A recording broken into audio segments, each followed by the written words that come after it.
olha só, eu pedi pro Riso isso, falou, Renan, o que você quer tratar? Eu falei, olha, eu até tuitei hoje, né, eu fiz outro dia um comentário aqui, sobre uma leitura errada que o brasileiro tem, é uma leitura que ela é construída, imagino eu, nos últimos 20 anos, ou mais, nos últimos 30 anos, desde os anos 90 pra cá, que é uma suposta sensação de cidadania gerada pelo seguinte comentário: o político é meu funcionário. Eu falei, gente, o político não é teu funcionário, não é sequer assim que você cobra um político, e é burro tratar nesses termos, porque reduz a atividade política e te faz cobrar do jeito errado e cobrar menos, né? É uma leitura estúpida, e além de ser irreal, né, porque o político não é um funcionário, o político em nenhuma medida é um funcionário, em nada que você sente pra se debruçar, pra tentar, se quer fazer uma analogia, vai caber, porque o político não é funcionário. E aí, né, a maior parte das pessoas aqui na live entendeu, ainda que tem umas pessoas muito, vamos dizer, tímidas do ponto de vista cognitivo. Olha, quando a Wesley ainda agora viu com essa, então assim, tem uma galera que apresenta uma certa timidez cognitiva, e essa timidez cognitiva faz com que, não, é funcionário sim, quando não é. Ou seja, você não consegue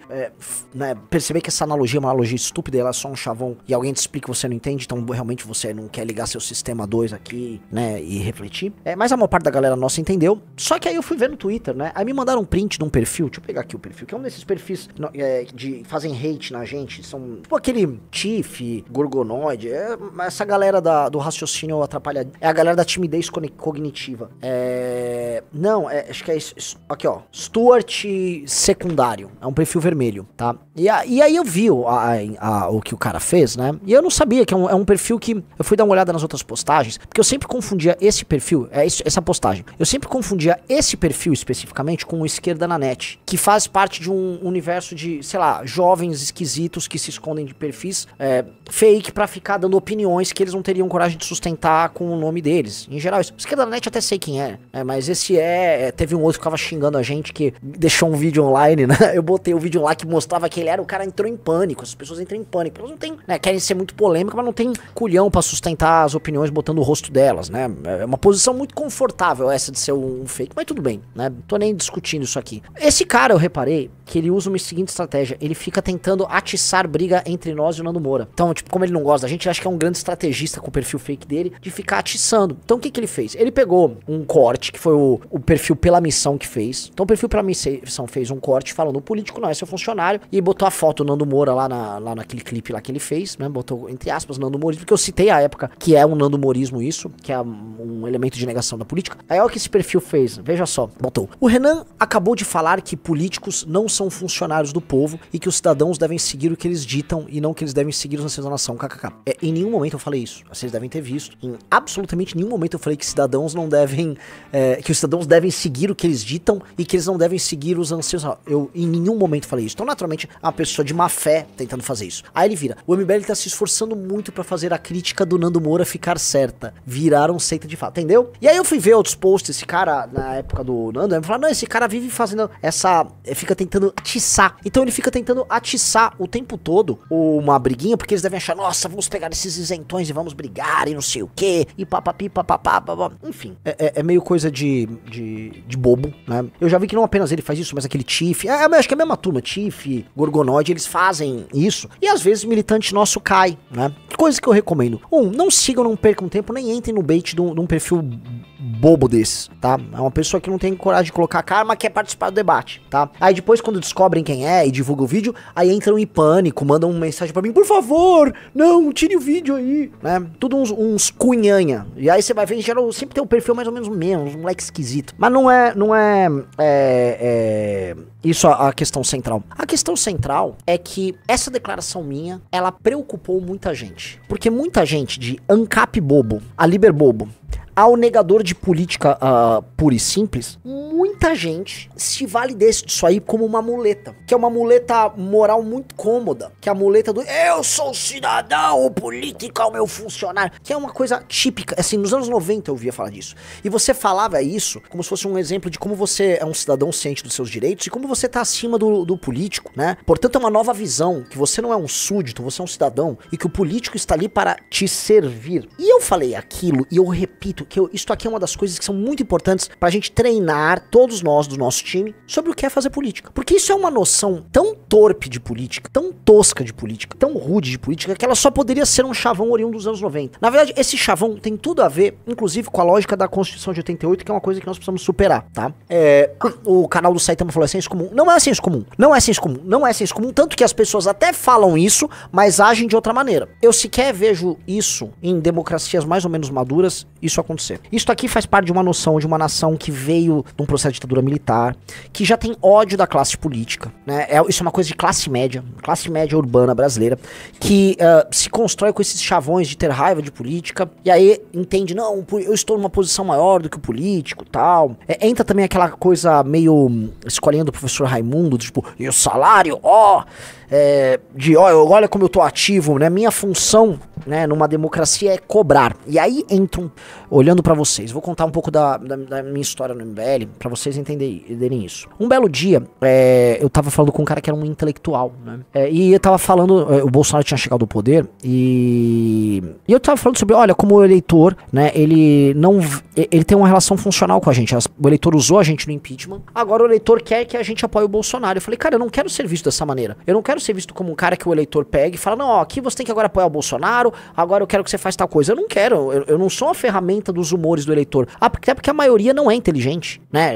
A maioria necessariamente é burra, né? Existe um problema ali, né? Você vai pegar a média geral das vontades, surgem as virgínias. As pessoas vão querer que a gente seja muito mais virgínia do que MBL. As pessoas vão querer que a gente seja muito mais Oruan, Neymar, Pastor Mirim do que o que nós somos, né? E o que é bom, você desculpa, não necessariamente é popular. Na verdade, tende quase nunca a ser popular, o que é verdadeiramente bom. Então a gente expressou esse problema, e aí o cara falou, não, mas vocês têm uma função que é muito nobre. Vocês têm que ficar cobrando. Aí eu falei, por quê? A nossa função é ser um cobrador de política. E por que a gente não pode almejar liderar o processo? Dado que nós lideramos o processo de impeachment, dado que nós gostamos de estudar, nós entendemos a atividade representativa e a atividade de liderança como algo essencialmente nobre. E o cara só mudou de assunto porque ele tinha uma mente que encarava o trabalho político como pouco nobre, e ele encarava essa questão da cobrança, né, o ato de cobrar, como assim, o ato mais importante nessa democracia doente nossa.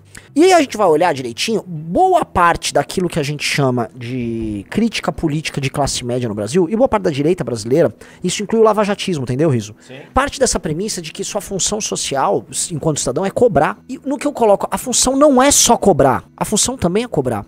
Mas mais do que cobrar, sua função como cidadão é participar, e não participar apenas como eleito, né? Repara assim, uma das características do processo de colonização e construção de cidades nos Estados Unidos foi algo que é incrível, que é um nível de cidadania muito alto, que é, as pessoas se veem como parte de uma comunidade, numa sociedade de confiança, em que há um interesse comum, que as ruas funcionem, que não haja crime, que as coisas funcionem. Você tem os famosos city councils nessas cidades pequenas, né, conselhos da cidade, que é como se fosse uma câmara de vereador em que as pessoas participavam, entendeu? Então, essa natureza comunitária pressupõe participação, muito mais do que meramente a representação e muito mais do que cobrar. A ideia de que você é um cidadão e que a sua cidadania existe assim, ei, estão cobrando, é uma ideia menor, é uma ideia pequena. Ser cidadão na polis, a liberdade, vamos voltar pra Grécia, você podia votar e participar do processo decisório na polis grega, na polis ateniense, dentro de um contexto em que você era um homem livre, e o exercício da sua liberdade passava pela sua responsabilidade em administrar em alguma medida a polis. Lembrando que as aristocracias e esses mesmos homens livres na polis grega iam pra guerra. Eles botavam a pele deles em risco indo pra guerra. Então, o seu compromisso como um bom cidadão é muito maior do que só cobrar. Mas nós brasileiros sempre nos entendemos tão pequenos e tão frágeis, tá? O cidadão brasileiro, que cobrar já era algo grandioso no exercício da cidadania brasileira. Então, só de você cobrar, político, faça tal coisa, dado que a relação sempre foi tão desproporcional entre o político e a base, tá? Que, cobrar era o ato máximo de cidadania. Não é. Cobrar não é o ato máximo. Cobrar é um ato importante. Mas participar da cidadania de maneira ativa, e eu não estou falando aqui participando de eleições, você participa de alguma coisa na comunidade do teu bairro? Você participa, se você é religioso, da tua comunidade religiosa? Você faz algo em prol do outro, não tô falando que você tem uma ONG, você faz algo, sei lá, você tá preocupado se sua rua tá limpa, em que instância você participa e você vive a tua comunidade? Isto é maior até do que cobrar, entendeu? O exercício da cidadania de um homem livre é um exercício muito maior do que apenas isso. Só que nós, no Brasil, fomos colocados nessa posição da cobrança. E isso se confunde, aí entra um ponto que é muito interessante, com a necessidade que houve no Brasil, quando a liberdade de imprensa foi restabelecida, e aí vem a Constituição de 88 e tal, com o discurso da imprensa. Porque a imprensa tem uma função, de cobrar todo mundo. Ela é o quarto poder. A imprensa faz isso. Mas você, como agente político, você faz mais, porque se a imprensa falar, eu sou uma imprensa partidária e eu quero participar do jogo político, bom, já é uma imprensa complicada, né? Agora, um cidadão não. O cidadão pode participar do jogo político. Então, ele extrapola o elemento de só cobrar. Ficar preso no discurso do que o político é um funcionário é uma mentira. E é uma bengala retórica, né? Que faz você achar que você tá de pé com alguma dignidade, quando você não está. Você está se fudendo, a qualidade da representação só diminui, mas você fica com uma ilusão. Não, mas eu mando no político. Você formalmente não manda num político. Você não manda. Você não manda nada no político. Ele tem um mandato. Ele é eleito para um mandato, entendeu? Se ele tem um político que está no papel do executivo, sim, é o máximo que você vai conseguir de uma analogia com a ideia de um servidor ou de um funcionário. Porque, vamos lá, ele vai ter funções bastante específicas executivas, tá? Dentro das secretarias e tal, e você pode falar, ele tem que ter uma carga de trabalho e tal. Vai lá, mas mesmo ele pode ser eleito por uma maioria no executivo para fazer o que você não quer. Então, um prefeito pode querer instalar, por exemplo, um ponto de ônibus na tua rua e você fala, eu não quero que ele instale um ponto de ônibus na minha rua. Eu acho que é ruim e eventualmente pode ser ruim para sua rua e para você e sua comunidade que ele instale aquele ponto de ônibus, por alguma razão. Mas o prefeito pode ir lá e fazer. Ah, mas eu pago o salário dele. Mas o processo decisório, o processo seletivo numa democracia outorga a ele poderes para isso. Para você se opor a ele, você pode eleger outras pessoas, que são vereadores numa câmara, que são um conselho municipal, que podem se opor à decisão dele. E aí você pode ter um vereador que vai representar a sua vontade e vai se organizar com outros para tentar barrar aquilo. E outros vereadores que podem se organizar para defender o prefeito. Essa é a natureza da democracia representativa. Em nenhum momento isso aqui significa que o cara é funcionário de vocês. E se alguém falar, eu sou um funcionário do povo, ele tá mentindo, porque ele não é um funcionário do povo. Ele tem mais poderes, ele tem mais responsabilidades, e ele deveria ser o mais capaz possível, o mais nobre possível no trabalho dele. E eu volto a falar, o tipo de cobrança e o tipo de responsabilidade dele é muito maior do que qualquer um que não tá num papel de um mandato político representativo. A responsabilidade dele é maior que a de um funcionário público ou privado, mas muito maior, porque a função dele é uma função de responsabilidade com um caráter nobre, um caráter essencialmente nobre. Se ele não exerce de maneira nobre, aí é outra questão, mas o caráter disso é nobre, tá? Isso é uma democracia, porque políticos não existem apenas em democracias. Se você tem uma ditadura, as pessoas que vão administrar a ditadura são políticos também, eles só não são eletivos. Se você tem uma monarquia, você também vai ter políticos. O rei é um político, a corte é política, a aristocracia é política, e essas pessoas vão exercer poder também, você só não escolhe elas. Aí você vai falar que um rei, que é um político, é um funcionário teu? Você vai falar que um nobre é um funcionário teu? Você vai, por exemplo, na China, chegar pro Xi Jinping e falar que o Xi Jinping é um funcionário seu? Não, porque não é. Não, porque não é. E essas pessoas que, volto a colocar, ficam com essas ilusões, são as pessoas que querem vender discurso fácil e bobo na internet pra manter as pessoas num nível pedestre de entendimento, não só da política, mas da realidade, pra que aí elas fiquem comprando o barulho de gente retardada como elas. Aí você vai comprar um barulho de um ANCAP bobão, você vai comprar um barulho de uma antipolítica infantilizada, aí você vai comprar o barulho do que for, qualquer barulho. Só que você não se torna um cidadão ativo. Um cidadão ativo compreende a realidade ao redor dele e usa os instrumentos disponíveis, aí sim, no nosso regime, na democracia, para melhorar a comunidade, a polis dele, certo? Que é o que eu quero que vocês sejam. Se você que tá me assistindo quer ser um cidadão ativo, que interfira na realidade e mude ela para melhor, dentro da sua concepção do que é melhor, porque se eu for perguntar agora para um esquerdista qual é a concepção do mundo melhor e mais justo, ele vai vir com, vamos dizer, com argumentos e com exemplos diferentes dos meus. Um esquerdista eventualmente vai falar, olha, eu quero viver num país em que a gente estimule uma diversidade sexual e novas possibilidades de uso do corpo que você, Renan, direitista, não quer. E eu vou falar, realmente eu não quero, mas pra isso é um ideal dele. E eventualmente, só pra lembrar, ele pode ser eleito, como são, a Erika Hilton é eleita com essa plataforma, e ela não é sua funcionária, você não vai demitir a Erika Hilton, você não vai. Então se eu for falar, se eu já usei, eu não me lembro de ter usado, se eu usei, peço desculpas de eu ter usado. Peço porque eu estava errado, e esse discurso é piegas, bobo e burro. Piegas, bobo e burro, tá? O exemplo não é cabido, assim, em nenhum sentido, nenhum sentido. Vai, pergunte para um professor de direito. Sabe? O status jurídico não é. Então, enfim. Mas, pô, isso é tão importante porque eu percebi que muitos de vocês que nos acompanham, gente que tá construindo um partido político, gente que tá construindo um pensamento político complexo, muitos de vocês acreditavam nisso. E talvez vocês achavam que tinha um ato de cidadania muito forte nisso. E que talvez, pô, isso aqui faz o que eu não seja gado de político. Não, não tem nada a ver. Não tem nada a ver. Você só tá com uma concepção errada. Falar que um político é seu funcionário é igual eu falar que um político é uma torta de maçã. Veja, eu posso até buscar uma analogia entre o político e uma torta de maçã, mas ele não é uma torta de maçã, assim como ele não é um funcionário. Entendeu? Não será e não tem... o Debatinho falou, basta ler o chat. Sim, né? O chat tá cheio de gente que não entende e fica indignada, porque você foi criado a achar que a sua cidadania é válida. Olha só como eu tenho valor. Não tem. Aprenda a cobrar o político de uma maneira mais inteligente. E aprenda que o seu papel, enquanto cidadão, é muito maior do que esse, que não é só cobrar. Achar que seu papel na enquanto cidadão ativo e que vai construir algo melhor é só cobrar, você me desculpa, é muleta. É muleta e preguiça. É muleta e preguiça. Muleta e preguiça, tá? Volto a colocar. Sempre recomendo. Leiam Democracia na América, de Alexis de Tocqueville. E vejam uma sociedade que é fundada em algo muito maior do que essas premissas bobas. É tão inato para aquele fundador dessa sociedade americana, sociedade de confiança, a ideia da participação, da construção comum, né? Que o exercício de cidadania se confunde até com funções de Estado, né? Às vezes o Estado não era necessário no fornecimento de educação porque as pessoas já estavam provendo. Esse senso de participação faz com que o Estado fique menor, porque quanto mais esse cidadão ativo participa de maneira ativa, menos o Estado precisa ficar provendo, né? Em certa maneira, o gigantismo do Estado, ou a necessidade de um Estado gigante aqui se dá porque as pessoas não querem exercer esse papel coletivo, comunitário. E as sociedades em que as pessoas exercem esse papel coletivo e comunitário são necessariamente melhores. As pessoas gostam muito de citar o exemplo, o sul do Brasil é diferente. Sim, vocês querem saber porque o sul do Brasil é diferente? O sul do Brasil tem uma cultura de cooperativismo que, olha só que louco, né? O sul é mais capitalista. Veja, o cooperativismo, não tô falando que ele é socialista, tá? De maneira alguma, mas o cooperativismo tem um caráter social e de confiança e de distribuição, né? Muito, muito louco, né? Cooperativismo. O sul, o agro do sul é super cooperativista. Isso vem desse imigrante europeu. Em certa medida, o alemão, o Jorge do Mézières, ele faz essa distinção entre o celta e o germânico.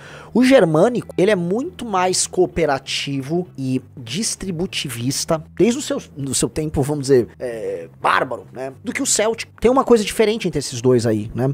Eu teria que achar o livro que ele fala isso, né? Eu poderia botar a citação, mas é bem interessante como ele faz uma distinção entre uma cultura que é assim. E eles são assim, e acho que eles trouxeram isso pro sul. E você pega a cidade construídas pelos imigrantes alemães no sul do Brasil, eles têm esta característica de participação ativa na vida comum. Participação ativa na vida comum. Pega Pomerode, como as escolas públicas, não relegou só pro estado. Você tem aula de alemão na escola pública em Pomerode, ou tinha ainda, porque agora deve estar mudando a composição da cidade. Essas são características de gente que participa da vida comunitária. E sabe o que acontece? A vida é melhor, a cidade é melhor. Ela é muito melhor do que uma cidade em que você relega ou delega pro estado só faz tudo, façam as ruas, façam tudo. É diferente, é necessariamente melhor. Quando eu fui pra Suécia, uma coisa que eu via muito as cidades têm um nome de comum, né? Não o nome da cidade, mas tem as comunas regionais, que são parte de um entendimento de construção comunal, né? De um determinado tipo de sociedade. Então, isso veio pra cá, isso é melhor. Sociedades baseadas em confiança são melhores por terem isso, esse tipo de participação. E eu acho que nós temos que ser assim. Eu acho que a cultura do MBL e da missão tem que ser essa, e nós temos que propagar isso. Quando a gente transformou agora esse ano o MBL Day numa atividade em que vamos doar sangue, vamos varrer rua, vamos arrumar praça, é sobre a gente sair da postura de cobrança apenas e irmos para uma postura de construção comum, de participação naquela comunidade efetiva, que é onde a política se torna efetivamente que ela te entrega algo. Você começa a ver resultados materiais naquela atividade, tá? Que ela se torna legal. Então é sobre isso, porra. É sobre isso. Nós temos que nos construir como um grupo disso. Fazer parte do MBL, fazer parte da missão, coletar as fichas que as pessoas coletaram pra missão, é extravasar o papel da cobrança e pro papel da construção. Nós temos que ser construtores. Nós temos que ser construtores. E quando nós elegermos alguns de nós para posições eletivas, eles não serão funcionários de ninguém. Eles não serão funcionários do povo. Eles serão líderes. Líderes que vão se arriscar mais, vão tomar mais risco, vão ter que estudar mais, vão ter que se especializar mais do que o povo. Que o povo tá trabalhando, fazendo coisas que o povo faz, que é trabalhar, viver, sustentar, cuidar da sua família, cuidar das suas obrigações morais, das suas obrigações com a comunidade. Se ele é um líder representativo, ele tem uma função que é muito maior que a do funcionário. E é pra isso que nós vamos formar um monte de gente pra isso, cacete. E acho muito importante eu pegar essa live hoje pra isso, porque eu vou sustentar essas opiniões sempre, porque pra mim é um papel que é essencial, que é fundamental na construção de homens e mulheres responsáveis num país em que nós somos crianças, num país de crianças, porque a nossa mentalidade, inclusive no trato com política, é infantil. É, político, não gosto, faça o que eu quero, vai se fuder. O político, no fundo, você acha que tá tratando ele igual a um funcionário, mas no fundo você tá tratando ele igual ao teu pai. Mãe, eu quero ir, eu não quero comer giló, eu quero comer filé mignon, tá? É sua função, tá? Eu quero, a função infantil, infantiloide. E, cara, nós não podemos ser infantil, cara. Nós não podemos ser infantil. A gente tá a dimensão do nosso trabalho é tão colossal, ela é tão grande, tá? Ela é tão grande, que nós não podemos nos permitir ter esse tipo de visão. Então, se você que tá aqui nessa live compreende isso, perfeito. E leve pra frente, porque isso é uma daquelas quebras de mentalidade estúpida e de travas mentais que vocês têm, entendeu? E que todo mundo tem. Em algum momento eu também achei, quando jovem, que eu exercia minha cidadania tratando políticos. Não é assim, não. Não é não. Ainda mais um país, meus amigos, que entendam o seguinte, boa parte dos políticos são eleitos comprando o voto dos outros. É como se um funcionário, Riso, fosse pra uma empresa, vou ser contratado, eu vou comprar meu contratante. Não tem nenhum sentido nisso. O ato de contratação dele, que seria a eleição, né? Porque também não tem nenhum sentido na analogia, mas vamos lá. É um ato em que ele compra o contratante dele. Ele compra o contratante dele. Ô, chefe, faz o seguinte, chefe. Vai lá, fica na frente do quartel pedindo pros militares me botarem de novo lá. É muito louco, entendeu? Só que assim, tirem isso da cabeça. Tirando isso da cabeça, vocês vão ver que uma série de parasitas vão parar de circular ao redor de você. Porque tem uma série de parasitas que vivem da despolitização, da desconstrução, vivem da desesperança, né? Existe essa coisa aí que são os políticos, eles estão vivendo e pairando sobre nós, os políticos, eles pairam sobre nós. E eles só são ruins, né? Só um problema. E essas pessoas que são parasitas, eles não entendem que o político, ele surgiu do povo, tá? Mesmo político em regimes não eletivos, mesmo em ditaduras. A pessoa vem de um caldo cultural, ela fala uma língua, ela come a comida daquelas pessoas, em alguma instância conhece aquela realidade, mesmo sendo parte de uma eventual nobreza, oligarquia, aristocracia, e ela é parte daquele caldo, ela é parte do problema. E não pense que a pessoa na base não é parte do problema. No que eu coloco pra vocês, acham, teste pra vocês. Se vocês substituíssem toda a classe política no Brasil, todos os vereadores dos mais de 5 mil municípios ao redor do Brasil, todos os deputados estaduais, todos os deputados federais, todos os prefeitos, todos os senadores e o presidente da república, por pessoas, se pegar os 200 milhões de brasileiros que não são políticos, que nem foram, filiados a partido político, e você randomicamente faria um sorteio e reocuparia todas essas posições por brasileiros aleatórios colocados por sorteio. Aí entra as pessoas que acham, mas não seria assim, né? Vamos colocar só pessoas muito qualificadas, que existe também essa redução. Eu já vi muita gente falar, gente, não devia ter políticos, as pessoas deviam prestar concursos, elas prestariam concurso e os mais capazes virariam os políticos. Vejam como é que são os professores concursados das nossas universidades, vejam como é que são os funcionários mais gabaritados concursados no alto funcionalismo brasileiro. Qual é a característica? Eles estão lutando por vocês ou pelo bolso deles? Por vocês ou pelo bolso deles? Não é, é bem mais complexo, é bem mais duro, é bem mais difícil do que vocês imaginam, né? Se olhar direitinho, é bem complicado. É bem complicado. Aí vem o Yamandu, o problema é o sistema. Também existe essa discussão, o sistema, porque o sistema qualifica, né? Existe uma relação dialética entre o sistema, a estrutura e o caldo cultural. Mas é dialético, um interfere no outro. Em algum momento você tem que escolher por onde você interfere. Você pode escolher os dois, você pode mudar o sistema e mudar a cultura. No que eu falo, eu acho que a cultura é mais importante do que o sistema, mas o sistema também molda ela, você tem que mexer nas duas coisas ao mesmo tempo. Então, se pressupõe mexer nas duas coisas ao mesmo tempo, nós temos que ter cidadãos melhores, mais conscientes, mais ativos, mais éticos, mais probos, que se relacionem de maneira melhor. E isso também tem que mudar o sistema de incentivos dado pelo próprio sistema. Você tem que mudar as duas coisas. Existe gente que é muito formalista, inclusive do ponto de vista jurídico, pessoas com uma mentalidade meio que positivista, que acha que mudou as leis, mudou as regras, aí você muda o povo. Isso é mentira! Mentira! O House Branco falou, somos burros então? Não acho que somos burros então. A pessoa pode ter uma alta capacidade cognitiva, uma alta formação e ser equivocado em termos políticos. Sim, ela pode. A intuição do homem médio também pode estar correta. Eu vou dar um exemplo. A intuição do homem médio sobre o prendeu, matou, sobre tenho que punir duramente quem quer fazer o mal, você vai pegar as pessoas muito, né, vão vir com um monte de teoria contrária. A intuição do homem médio tá certa. Eu vou com a intuição dele e não vou com o academicismo e com as perversões, porque essa pessoa inteligente, às vezes, ela vem com muitas abstrações pra provar algo que eventualmente é um erro de nascença. Isso acontece muito. A pessoa tem uma intuição, um trauma, um problema, ou ficou apaixonada por uma determinada doutrina, aí ela fica elocubrando e construindo teorias das mais diversas pra defender algo que em essência tá errado. O Castor Creations falou algo que é perfeito. Palmas pro Castor Creations. QI é diferente de sabedoria. QI é completamente diferente de sabedoria. QI, por isso que você vai encontrar pessoas que têm um QI altíssimo, uma alta capacidade de processamento de dados mental, uma sensibilidade pra conectar pontos, ver padrões, mas não tem sabedoria nenhuma. Sabedoria, no fim do dia, lógico que você vai ter uma correlação muito alta com sabedoria e QI. Então você vai encontrar. Mas assim, entre ter um QI altíssimo, pouca sabedoria, e ter muita sabedoria e um QI não tão alto, vai de sabedoria. Sabedoria, se eu for pensar assim, o que seria sabedoria? Sabedoria seria um acervo de experiências e de conhecimento, especialmente adquirido através da leitura, mas também através da música, dos filmes, do aprendizado em geral, e da experiência, da praxis na realidade, que se torna acervo na tua memória e que você aprende a utilizar ao longo da vida para tomar decisões. Isso é a sabedoria, certo?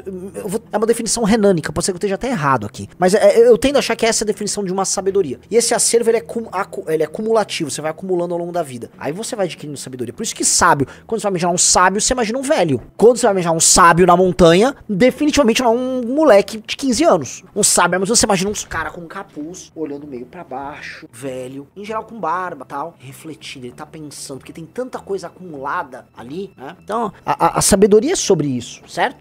Um cara pode ter um QI alto, mas uma quantidade de experiência acumulada menor e vamos dizer, ele por alguma razão não resolveu não ler, resolveu não viver e ter aquelas experiências, ele tem uma quantidade de experiência menor, então por mais que ele tenha uma capacidade alta de ver padrões, ele, não só de ver padrões, tá? De sentir a realidade ao redor dele e tal, interferir, ele não acumulou aquilo. Agora, se quando você tem uma pessoa que tem um alto QI, essa sensibilidade aqui muito aguçada, e aí sim, curiosidade intelectual, experiência de vida, lê pra caralho, puta, aí você tem um monstro. Aí você tem um cara. Eu li a biografia do Elon Musk, e uma coisa que conta do Elon Musk é, este cara, ele devorava livros na infância, ele leu Nietzsche antes da adolescência. Um cara que tá lendo filósofo, tá lendo, não parava de ler, imagina, altíssima capacidade de processamento de dados, mas ele gerou, né?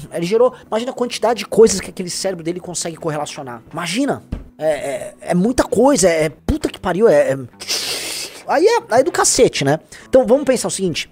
Se a sua sabedoria é uma biblioteca de experiências e de conhecimento que você acumulou, que ficam, e o nome dessa biblioteca é memória, né? Então assim, a biblioteca física é sua memória, e a sua capacidade de pegar os livros ali, em grande medida, o QI te ajuda a pegar os livros muito rápido e ajudar as informações que você tem ali. Então, forme uma biblioteca mental enorme, cuide da sua memória, e se você tiver um QI alto, né, o que é uma dádiva, porra, aí você vai ser uma pessoa realmente inteligente, né? Que aí você vai interferir no mundo de uma maneira muito legal.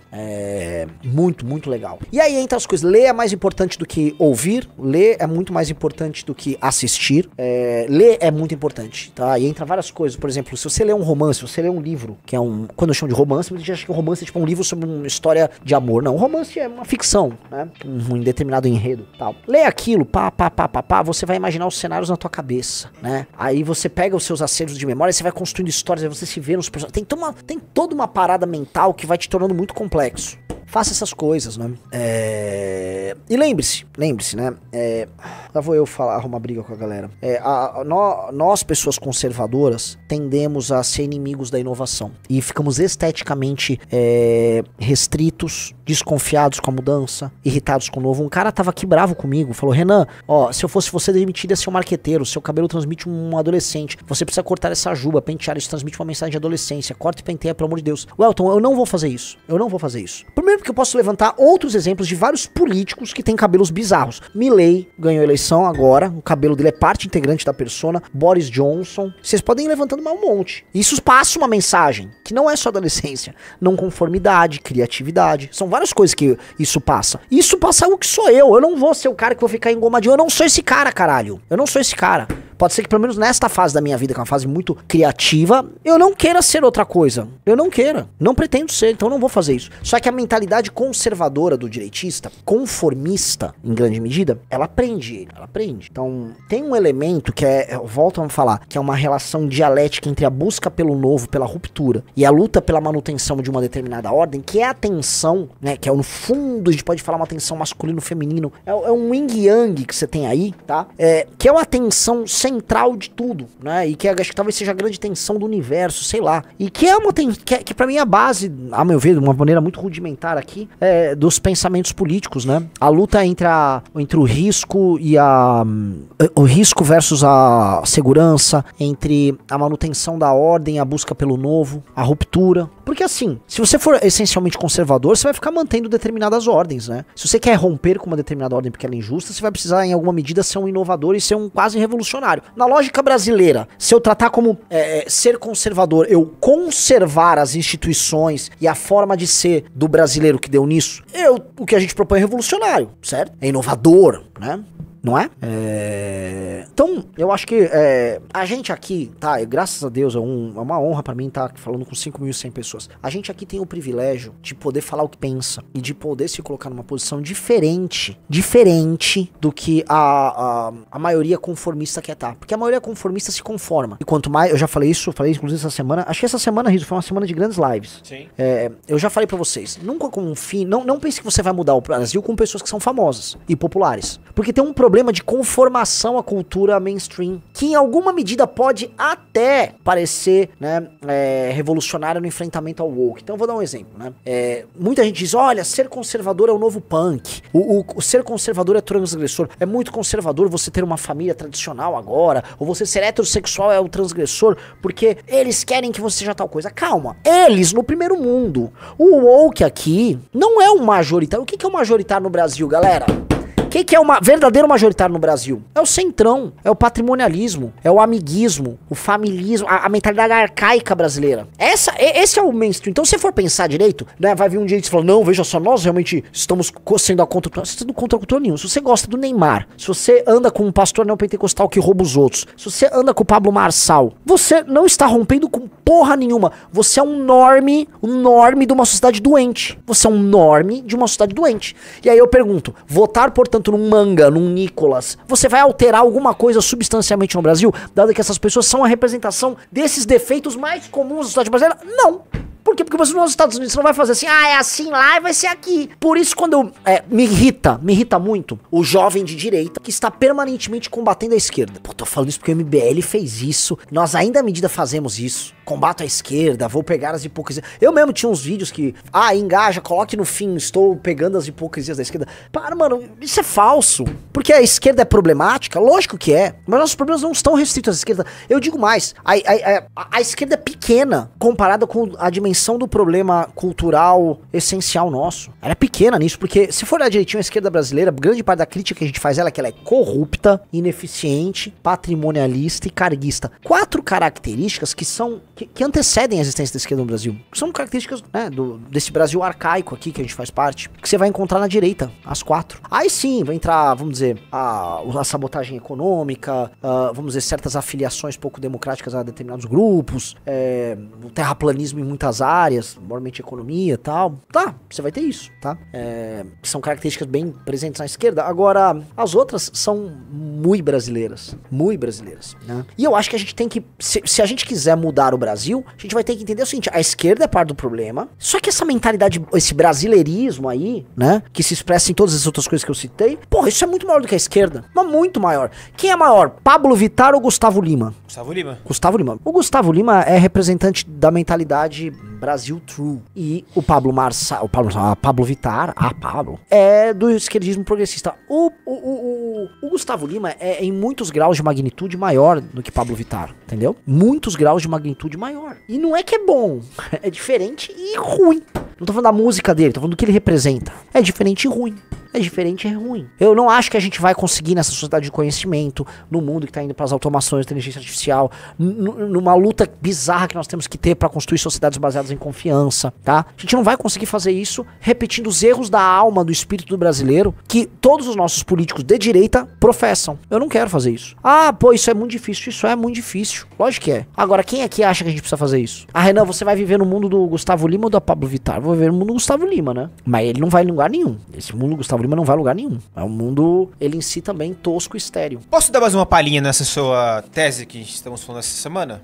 Tem muita gente falando, é meu funcionário porque eu pago. Ao mesmo tempo, nós cobramos pessoas, por exemplo, como Felipe Neto, que nós não pagamos, mas é um agente político. Sim. Isso se encaixa totalmente na sua tese. Lógico, porque a cobrança de postura com agentes políticos eleitos ou não, ela faz parte do processo de construção de maiorias, de opiniões, de consensos ou de dissensos. Vamos lá, me dê outra pauta aí. Quer falar disso aqui? Aumento do IOF, a segunda estocada do governo Lula na classe média em menos de uma semana. Vamos ler? Por Mariana Carneiro. Acho que eu já falei com essa jornalista. Depois da conta de luz mais alta para bancar o novo programa social do governo, o consumidor de classe média recebeu mais uma. Compras com cartão de crédito e débito no exterior pagarão mais imposto. Vamos lá. Mal dormiu com a notícia de que a conta de luz vai subir para bancar o novo programa social do governo Lula, o consumidor de classe média recebeu mais uma. Compras com cartão de crédito e débito no exterior pagarão mais imposto. Ah, que legal. Em outras palavras, quem vai para a Disney em julho reserve mais dinheiro para pagar o IOF, o Imposto sobre Operações Financeiras. E isso não vale só para quem vai viajar. Compra da blusinha no site estrangeiro, se considerada operação de crédito no exterior, também terá mais imposto. E, em resumo, a classe média não estará no seu melhor momento no governo Lula. Há quem argumente que nos dois casos, tanto na conta de luz quanto no IOF, o argumento não é assim tão grande. O primeiro caso, a tarifa fala, a segunda sai de 3,38 para 3,5. A lógica por trás dessas iniciativas parece ser essa: aumentar um pouco, pegando mais gente no atacado para não despertar reações enfurecidas. Afinal, você ficar irritado se sua conta de luz subir R$10, né? Perguntou a autoridade em Brasília. A questão toda é que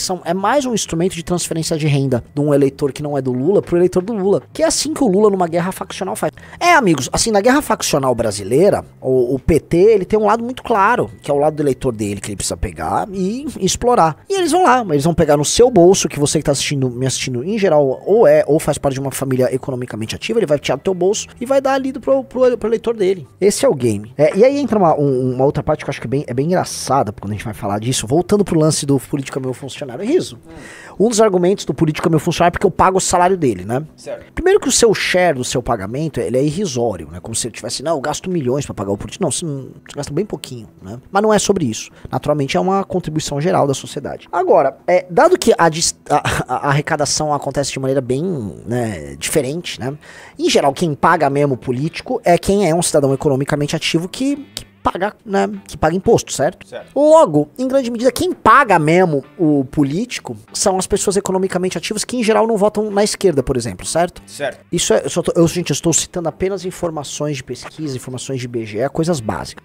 Logo, no Brasil, quem paga o político é justamente quem não pode fazer nada, porque ele é vítima de quem pouco paga ou não paga nada, né? Você vê que a lógica representativa é muito distante do mito que você tenta criar na sua cabeça. Em geral, você paga pra colocar no poder alguém que vai ficar com a mão permanentemente no teu bolso. Um grave problema da democracia, né? Que em geral a nossa democracia é sobre isso, é ou não é? A nossa democracia é sobre extrair dinheiro da classe média que vota e perde eleição e vota mal, enquanto esses caras ficam lá enrolando a camada mais pobre que vota neles. Não é esse o game? Hugo Mota, eleito numa cidadezinha lá de Paraíba, não é meu funcionário, então? Ele não é, nunca foi teu funcionário. O Alcolumbre, que é eleito lá no Amapá, não é um funcionário? Não é, ele é construído, né, o Alcolumbre, o Hugo Mota, pra tomarem o teu dinheiro, pra gastarem na base dele em emendas e todo tipo de absurdo, roubar, né, que é o que essa turma gosta de fazer, e o jogo seguir.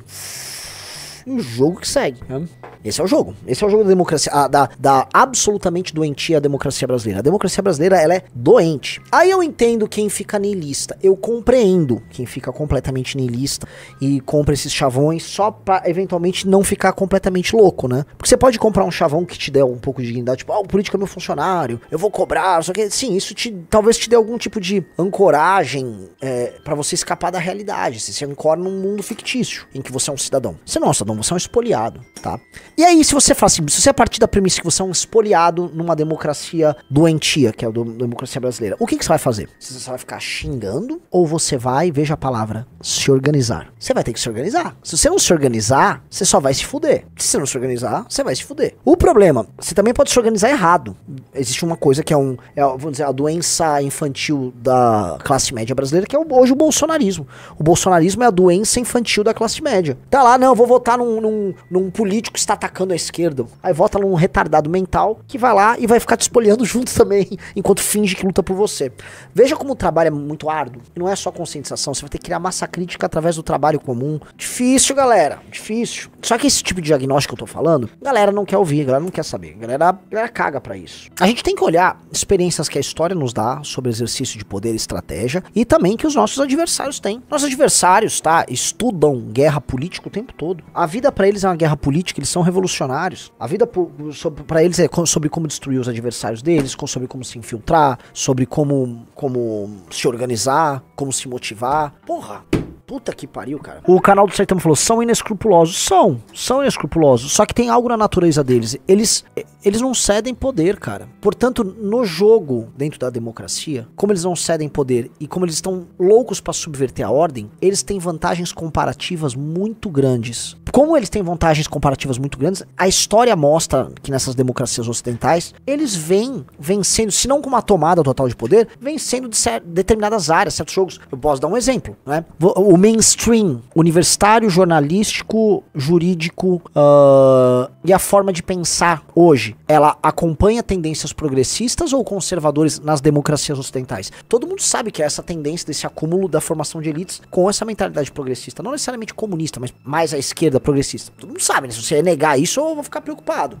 Tá? Então, se é assim, eles vêm vencendo. Então você tem que entender assim, pô, talvez eu aqui à direita precise acumular essas forças pra impedir eles de ganharem. E esse é o problema da democracia, porque a democracia, uma hora, não vai aguentar essa guerra em que pra sobreviver, o direitista vai precisar usar grande parte das estratégias do esquerdista, que é o que o Trump, em certa medida, tá querendo fazer lá nos Estados Unidos. Eles já entenderam que não vai dar pra governar, eu sou muito republicano, né, e muito, né, regimentar, enquanto o outro lado quer me fuder. Não vai dar pra ser assim. Por isso que os direitistas chegam ao poder por vias eleitorais e não governam. A burocracia não deixa, o judiciário não deixa, a imprensa não deixa, a academia não deixa. Repararam isso, né? Então, então eu vou ter que ter isso também, porque o outro lado não quer saber. O direitista, ainda mais se é por exemplo, um neocon ou um liberal, não, minha função é chegar no topo do Estado para reduzir o poder do Estado. Entendi. Aí você reduz, mas acaba reduzindo pra você, que aí vem um progressista depois e aumenta o dele, e aí contrata os dele, e faz garantias que permitem que os deles entrem na máquina do Estado. Então o esquerdista tá sempre acumulando e o direitista tá louco pra reduzir o poder. O Curtis Yarvin faz isso demais. Chega desse papo. Pra mim, chega desse papo.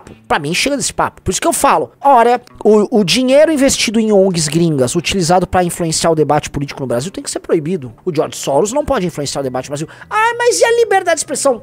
O esquerdista não liga a liberdade de expressão pra você, né? Chegou o momento de você falar, não vai entrar mais dinheiro dele. Pau no cu do George Soros. Isso é uma redução da liberdade e tal. Chamem do que quiser. Eu prefiro reduzir um pouco aqui, tá? E você não ter esse financiamento dessas ideias e desses institutos, com dinheiro multimilionário aqui, e perder um monte de liberdade a colar. Por exemplo, eu não tenho liberdade no Brasil para ir e vir, porque o crime me mata, me assalta, me rouba, torna tudo inseguro, tá? E esse crime, a existência desse crime no Brasil está diretamente correlacionada à difusão dessas ideias merda que interferem nas nossas faculdades de direito, nas ONGs, nos políticos, nos funcionários públicos. Tô errado? Eu tô errado ou não?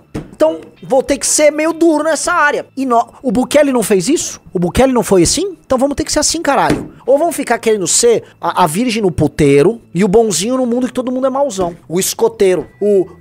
Político é meu funcionário. Esse é um débil mental. Esse é o cara que vai perder o jogo. Esse é o cara que não come ninguém. Esse é o cara que só vai perder. Eu não tô aqui pra perder. Se você tá aqui pra perder, pra demonstrar virtude, boa sorte, eu não quero ver você conosco. Eu quero gente pra ganhar. Um cara mandou assim, então você quer aumentar o Estado, Renan? Depende. Vocês acham que o Estado no Brasil tem que aumentar em termos de segurança pública? Eu acho. Vocês acham que a presença do Estado tem que aumentar, por exemplo, nas zonas ocupadas pelo tráfico? Eu acho. Você não acha? Fico até assustado se você não acha isso, tá? Tem muitas áreas, vai ter que aumentar o tamanho do Estado, sim. Meio óbvio, né? Papinho. Essas são as premissas de uma direita brasileira que foi criada com o resto do pensamento neocon americano e com essa coisa meio libertária que veio pra cá, muito por conta da influência do Instituto Liberal e do Instituto Mises, que trouxeram essas coisas pra cá, e aí a gente ficou preso nessas categorias. O Brasil ficou muito preso em algumas categorias. E veja, muita coisa do movimento libertário e desse pensamento pensamento pró-livre mercado e pró-redução do Estado, são boas e terão que ser utilizadas por nós. Uma reforma profunda do Estado brasileiro e uma agenda de competitividade pró-mercado tem que rolar. Agora tem certas cabacices que não tem que rolar. Não vão ter que rolar. Então assim, não, deixa o livre trânsito de ideias aqui. O livre trânsito de ideias funciona assim. O MBL tem que ficar vendendo Valete Plus, igual um merda, eu ficar um mascate aqui, assinando livro, correndo, produzindo um monte de coisa, pra sobrar um dinheirinho pra investir na pesquisa, pra montar liderança e tal. Tá? E aí a gente fatura um valor no ano que é uma merreca pra qualidade do nosso trabalho. E aí o George Soros chega e fala assim, põe 100 milhões aí no Brasil. A fundação fala, põe mais 200 milhões. Outro põe mais 50 milhões. Entendi. Nossa, que livre mercado de ideia gostoso, né? Não, eu posso escolher. Estou aqui ou pode ter uma ONG gigantesca pagando artista que toca na Globo, toca em rádio gigante pra defender a minha ideia e convencer um monte de... Nossa, que jogo legal. Que proporcional. O dono do Banco Itaú vai né? Sócio do Banco Itaú virou um cineasta e faz o filme banca com o dinheiro das tarifinhas que ele rouba dos outros. Que gostoso, né? Que proporcional. Que livre mercado de ideias. Porra, galera, larga de ser cabaço, porra. Isso é um discurso suicida, que é um discurso que é muito bom pro outro cara. O dono lá do... Qual é o nome do diretor? Walter Salles vai ver você falando e falou, continua aí, passa uma...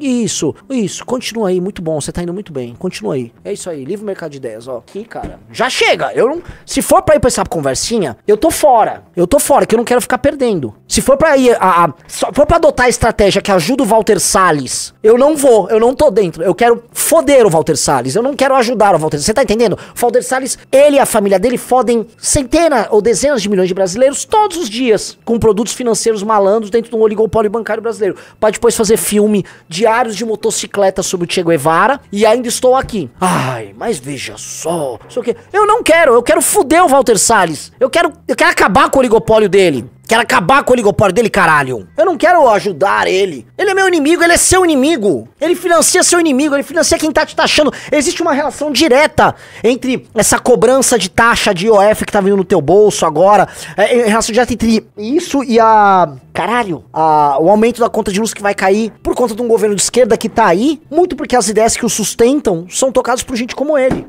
Agora você pode, né? E dá pra fazer isso sendo democrático, liberal e tal. Agora, o jogo tá muito desproporcional, né? No livre mercado de ideias. Tá na hora de nivelar o jogo, né? Aqui, ó. Vamos nivelar o jogo. A não ser que você não queira. A não ser que você queira fazer demonstração de virtude. Eu não quero. Se for pra eu parecer um vilão pros outros, mas fazer o que precisa ser feito, tô cagando. Eu já tenho cara de vilão, tô cagando.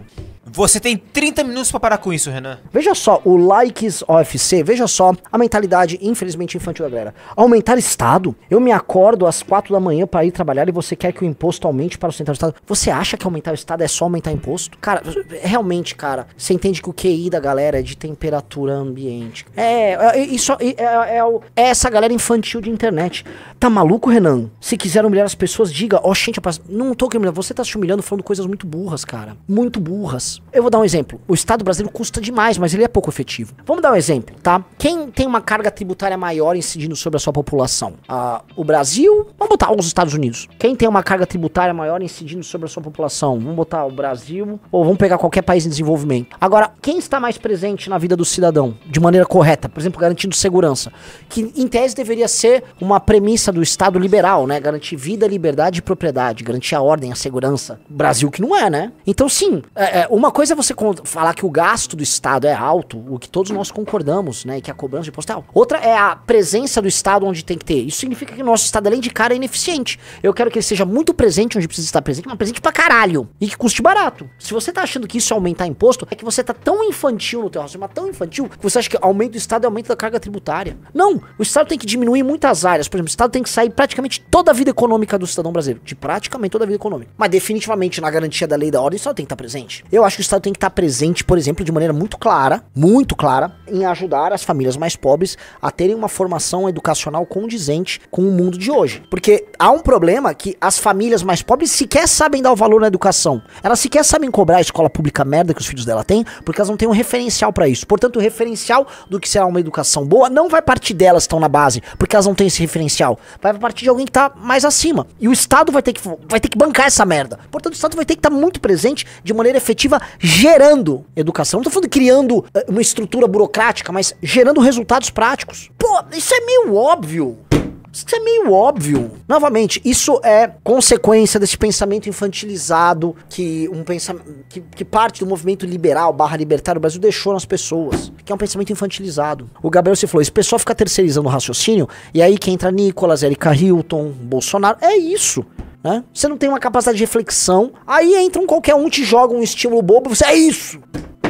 Lion Felipe, qual o problema de ver o político como seu funcionário? Porque é tão inteligente quanto ver um médico como um jogador de futebol. É uma imprecisão monumental que vai te levar a um erro de julgamento e de ação. Tadã! É uma imprecisão monumental. Ah, mas eu sou livre pra fazer isso. Você também é livre pra achar que um médico é um jogador de futebol. Agora, não espere que o Neymar faça uma cirurgia no seu cérebro, né? Ou se você esperar, imagine as consequências que você vai ter. E depois não cobre do Neymar que ele não conseguiu fazer a cirurgia, né?